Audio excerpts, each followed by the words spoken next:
Hey everyone, welcome! Today, we're going to dive into one of Java's most powerful and, let's be honest, most convenient features. We're talking about its automatic memory management system, which you probably know as garbage collection.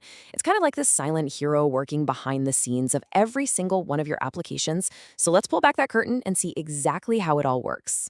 So think about it for a second. Your application is humming along. It's creating all these objects, using them, and then what? What happens to all that memory they were taking up?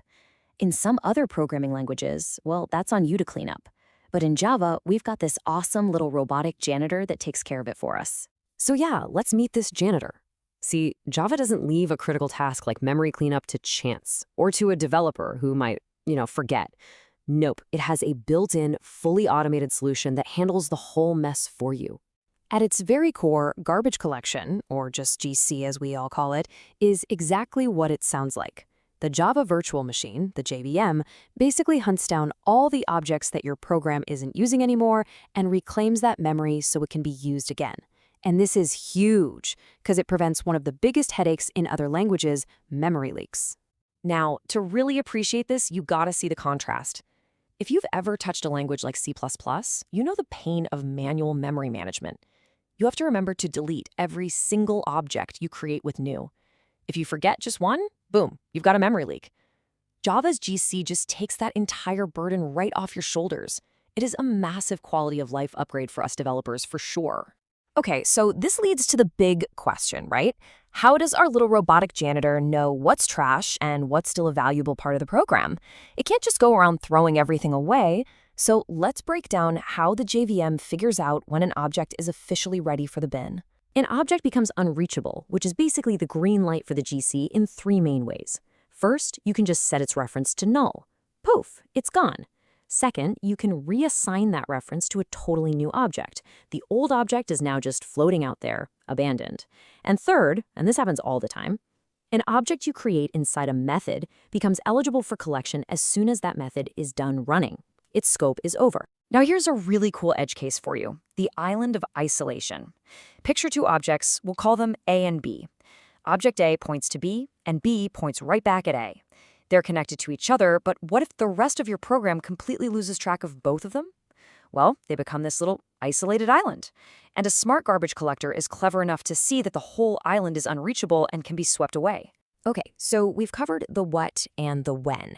Now it's time to peek under the hood and see how our janitor actually gets the job done.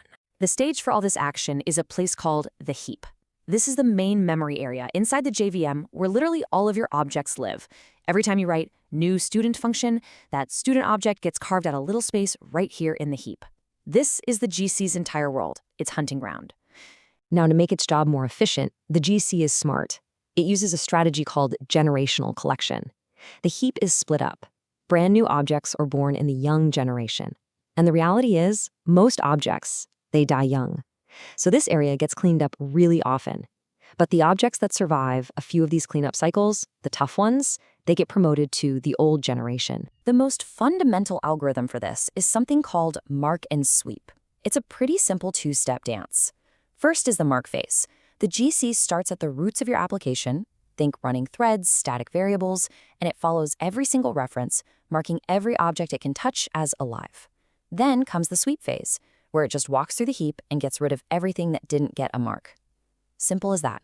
Now, of course, the full story is a bit more complex. Modern JVMs use way more sophisticated collectors like G1 or the super low latency ZGC. They use all sorts of advanced tricks to minimize how much they pause your application, but their fundamental goal is exactly the same. Find the garbage and get rid of it as efficiently as possible. A question I hear all the time is, can I just force the garbage collector to run? And the answer is, not really. You can make a call to System.gc to sort of, politely suggest that now would be a good time for a cleanup, but at the end of the day, the JVM makes the final call. The janitor works on its own schedule. Okay, so knowing all this, what can we, as developers, actually do about it? In this last section, let's talk about how we can write our code in a way that makes our janitor's job a little easier, which in turn makes our apps more efficient. So here are a few really good tips. First, just try not to create objects you don't need, especially inside a tight loop. The less garbage you make, the less work the GC has to do. Makes sense, right? Second, use local variables whenever you can, because they automatically become garbage as soon as the method is over. And finally, if you've got a long-lived object that's holding on to a reference you're totally done with, setting it to null is a good way to signal to the GC that it can be cleaned up. All right, a quick but super important public service announcement. You might see the finalize method in some older code or tutorials. It was meant for cleanup before an object gets collected, but it's super unreliable and has been officially deprecated since Java 9. Just don't use it. The modern, correct, and much safer way to handle resource cleanup, like files or network connections, is with a try with resources statement. And the really cool thing is you don't have to just imagine all this happening. You can actually see the janitor in action. Java comes with amazing tools for this. Things like JConsole and VisualVM can give you a live view of your memory usage and GC activity, which is incredibly helpful for hunting down performance problems. So there you have it, a look into the world of Java's garbage collection. It's this incredibly smart system that takes care of all the dirty work of memory management for us. And knowing how it works isn't just for fun. It can actually change how you think about creating objects and managing their lifecycle in your code. So the real question I'll leave you with is, now that you know the janitor's secrets, how are you going to code differently?